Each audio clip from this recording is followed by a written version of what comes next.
Igbo anyị apụtago na nchọpụta ebe anyị nọ ha abụ be ndị be Agudo.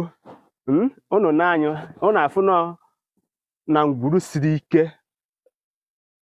siri ike ka anyị na-achọ ịbanye. Unu afụrụ ụdị aja a na-atụ, aja atọrọ atọ. Unu afụrụ ya, ụdị ngwuru a bụ na unu bata na ngwuru unu ji amanụ na nnukwu ngwuru ka anyị batara na nnukwu ngwuru. Anyị na-achọ ka anyị jee nnukwu nna anyị is one of the funniest man. Ọ ga-epere mpe.